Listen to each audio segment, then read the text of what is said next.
तुम्हारा न्यूजीलैंड है और यहाँ पे सिर्फ जीसस क्राइस्ट चलेगा। तुम्हारा इंडिया नहीं आए कि तुम्हारा यहाँ पे गुरु नानक या श्री राम।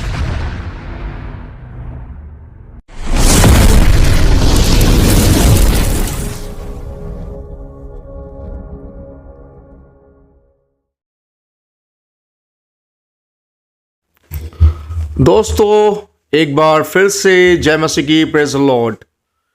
आज फिर दो प्रकार के वीडियोस लेकर आपके सामने आया हूं और मेरा आने का उद्देश्य है कि सोया हुआ मसीह समाज, खासकर क्रिश्चियन लोग, मसीही लोग जिन पर अत्याचार हो रहा है, उनकी मैं आवाज बन सकूं और उन्हें जगा सकूं।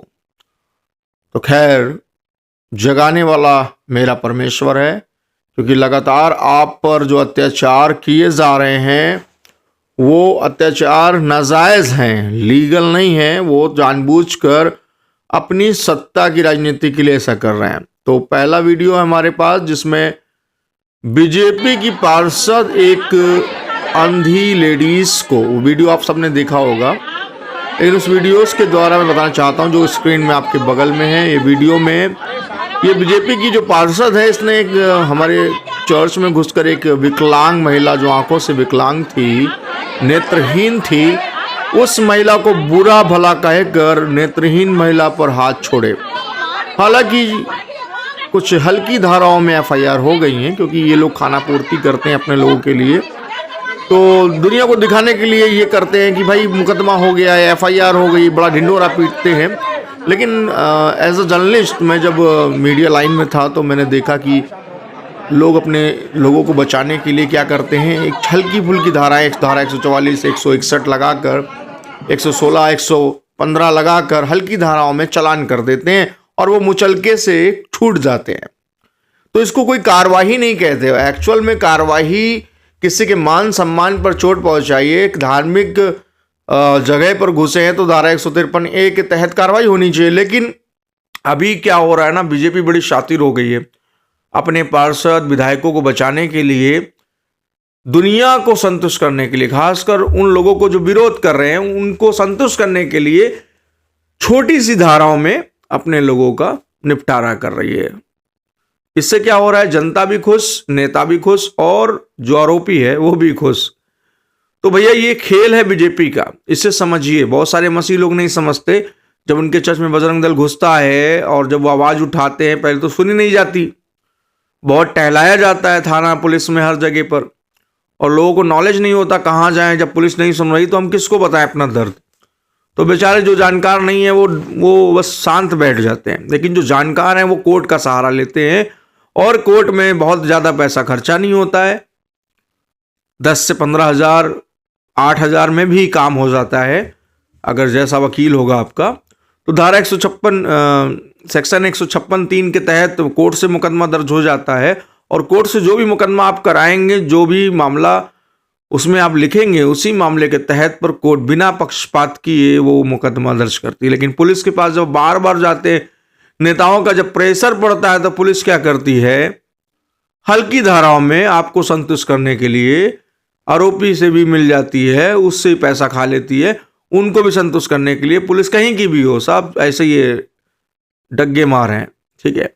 तो ये क्या करते हैं, पुलिस वाले पैसे लेकर के और बीजेपी के नेताओं के दबाव में हल्की धाराओं में चालान कर देते हैं। तो खैर, ये तो एक नॉलेज वाली बात रही कि आप भी ज्ञान रखें, मसीह लोग, दलित समुदाय के लोग, और बहुत सारे लोग नहीं जानते, उनके लिए मैं बोल रहा हूँ, और बहुत सारे लोग जानते हैं, मैं उनके लिए नहीं कह रहा हूँ।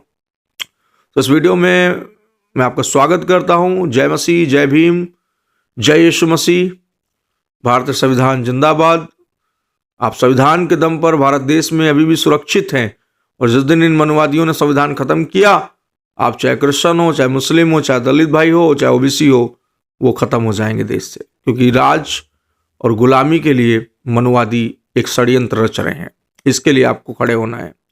इसके लिए फिर से एक अंबेडकर को पैदा होने की जरूरत है, और हम सब अंबेडकर हैं, ठीक है। सो गाइस, इस समय स्क्रीन पर जो वीडियो था, आइए हम उस वीडियो को देखते हैं।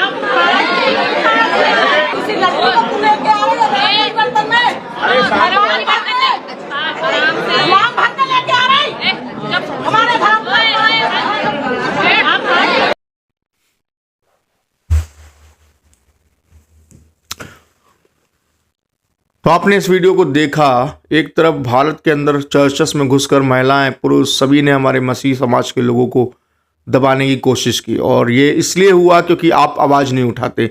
ये इसलिए हुआ कि आप शांत बैठे रहते हैं। चर्च पर कोई लाठी चला रहा है, डंडा चला रहा है, कोई कुछ भी बोल रहा है, गैरा नत्तू खैरा, आप शांत हो जाते क्योंकि आप सोचते हैं कि सरकार तो बीजेपी की चल रही, हमारी कहाँ सुनवाई होगी। अरे भाई, चोर घर में घुसा है, लाठी उठाकर आप जब तक खड़े होकर उसे खदेड़ेंगे नहीं तो ये चोर और डाकू भागेंगे नहीं।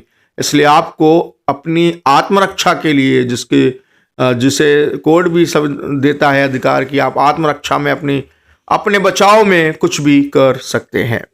ठीक है, तो आपको फांसी नहीं हो जाएगी, आप खड़े हों, आवाज़ उठाएं, क्योंकि आपकी आवाज़ अमेरिका में बैठे लोग उठा रहे हैं, न्यूजीलैंड में बैठे लोग उठा रहे हैं। एक और वीडियो है हमारे पास, उस वीडियो में जो ये कुकरमुत्ते बंदर दल के लोग यहाँ कर रहे हैं भारत में, इसकी गूंज अमेरिका, कनाडा और न्यूजीलैंड में बहुत भयंकर आग उठी है, जहां पर सिख, जो पंजाब में सिख लोग हमारे चर्चेस पर नौटंकी कर रहे हैं। हालांकि सभी सिख नहीं, थोड़े से जो कट्टरपंथी सिख हैं, भाजपा के सिख हैं, जो अपने आप को अकाली दल और दुनिया भर के दल बताते हैं, वो सिखों के न्यूजीलैंड में होने वाले पर रोक लगा दी गई और उन्हें खदेड़ा गया, उनको भगाया गया क्योंकि वो वहां पर तलवारें लहरा रहे थे। बताइए, क्रिश्चियन राष्ट्र जो शांति का राष्ट्र कहलाता है, वहां पर ये हुड़दंग करना चाह रहे थे।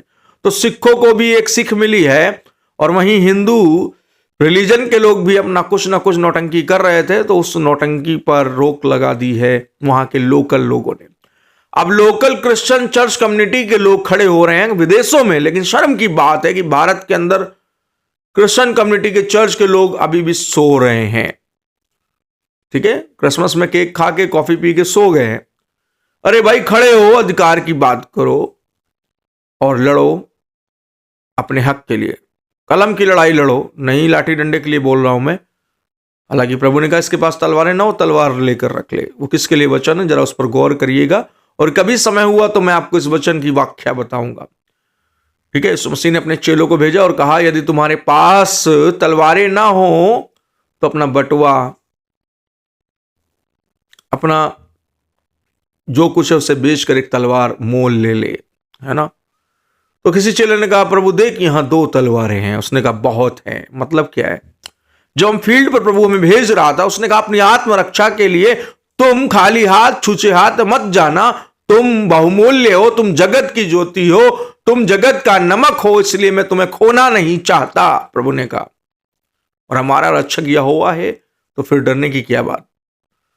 खैर, आईएएस भाई ने जो कुछ देखा, जो वहां का बसिंदा है, वहां का नागरिक है, वहां पर रह रहा है, वहां पे जॉब करने वाले लोगों के साथ क्या हो रहा है विदेशों में, विदेशी में जो कट्टरपंथी हिंदू और सिख समुदाय के लोग थे, जो खालिस्तान की मांग करते हैं, जो खुद को बहुत कट्टरपंथी मानकर शांति पूर्वक समुदाय पर हमारा न्यूजीलैंड है और यहाँ पे उंगलीबाजी करते हैं, उनके साथ उंगली खुद ही होगी। तो आइए देखते हैं इस वीडियो को चलेगा और सुनेंगे। पूरी स्टोरी बता दूं यहाँ पे हुआ क्या है। 21 दिसंबर को ओकलैंड में, न्यूजीलैंड के ओकलैंड सबसे बड़ा शहर है न्यूजीलैंड में, मैं आप लोगों को बता दूं, वहां पे हमारे सरदार भाई अपना नगर कीर्तन कर रहे थे। और वहां पे क्या होता है, वो जैसे ही नगर कीर्तन करते हुए ग्रंथ साहिब लेके जा रहे थे सड़क पे, उनको रास्ते में एक डेस्टिनी चर्च के एक काफी बड़ा क्रू होता है, उस क्रू में आप लगा लो सारे जवान बच्चे होते हैं, वो उनको रोक लेते हैं, उनका रास्ता रोक लेते हैं, उनके आगे अड़े आ जाते हैं और झंडे दिखाते हैं कि ये न्यूजीलैंड है, ये इंडिया नहीं है, यहाँ पे ये सब नहीं चलेगा, गेट आउट। और वो साफ साफ ये चीज उसमें कह रहे हैं कि सिर्फ जीसस क्राइस्ट ही है यहाँ पे और जीसस क्राइस्ट ही रहेगा।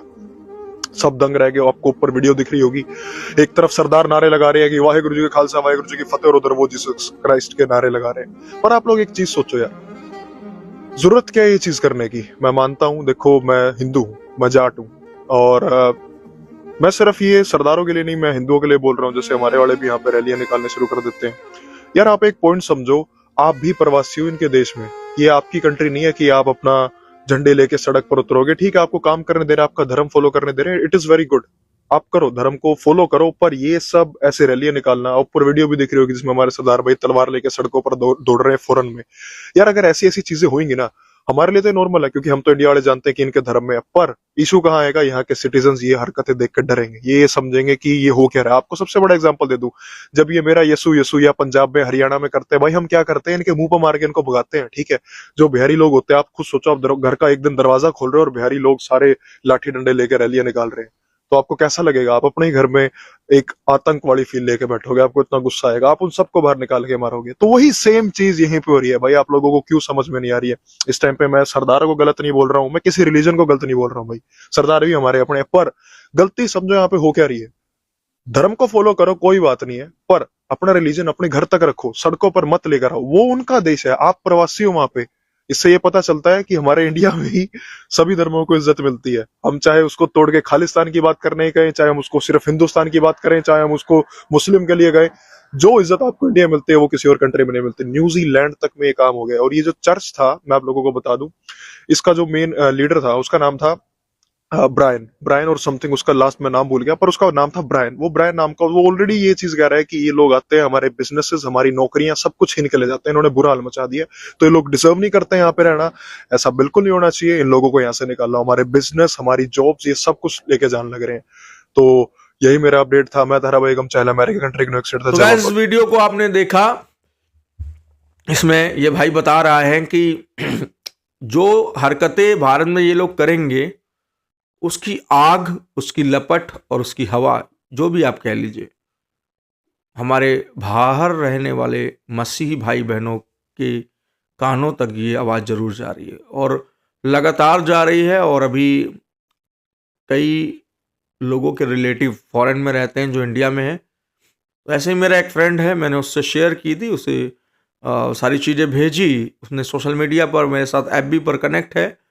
उसने देखा, उसने कहा कि no problem, if Indian will come here and they will celebrate their Diwali, they are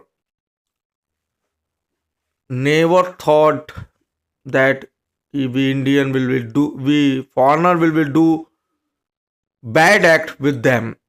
मतलब आप समझ रहे हो क्या कहना चाह रहा था? उसने कहा कि जो उन्होंने सोचा भी नहीं है, हम यहाँ पर दिवाली के समय में विरोध करेंगे।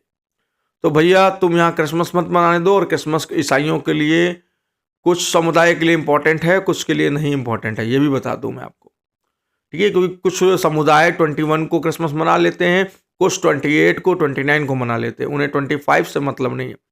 तो खैर, जो मनाते हैं उनके लिए बड़ी जो है भावनाएं आहत हुई हैं भारत में। तो दोस्तों, इस समय भारत देश में कट्टरपंथी एक्टिव थे, तो विदेशों में भी जैसा उन्होंने बोया है, वहाँ पर भी चर्चेस यूनाइट होकर इनको नौकरी नहीं करने देंगे, उनका कहना है। उनको जो प्रवासी हैं, मतलब बाहरी व्यक्ति हैं, भारतीय बाहरी हैं, उन्हें वहाँ से हटाएंगे, भगाएंगे। तो कुछ चंद नामधारी हिंदुओं की वजह से अच्छे हिंदुओं की जॉब जाएगी, अच्छे हिंदुओं की नौकरियां जाएगी, और ये मंदिर के बाहर बैठकर अब ये कटोरा लेकर या घंटा बजाते नजर आएंगे। अब ये मंदिरों में रोजगार ढूंढेंगे, क्योंकि जो सरकार है उसे सब पता है, लेकिन वो कानों में रुई ठोस कर बैठी हुई है। खासकर छत्तीसगढ़ सरकार अभी बिजी है किन कामों में? छत्तीसगढ़ को हिंदू राज्य बनाने के लिए, और अपने गुर्गों को क्या कर रही छत्तीसगढ़ सरकार? बढ़ावा दे रही है कि जाओ हुड़दंग करो, गुंडागर्दी करो। तो खैर, इस वीडियो में इतना ही दोस्तों। अगर हमारे वीडियोस आपको अच्छे लगते हैं, तो सामाजिक हित के लिए, मसीह समाज के लिए और आपके लिए फायदेमंद है, आप कुछ जानकारी हमारे वीडियोस से पाते हैं, तो प्लीज चैनल को सब्सक्राइब करें, लाइक, शेयर और अपने सहयोगियों तक भी हमारे वीडियो को साझा करें। मिलते हैं नेक्स्ट वीडियो में, जब तक के लिए जय मसीह, जय भीम, जय संविधान, जय यीशु।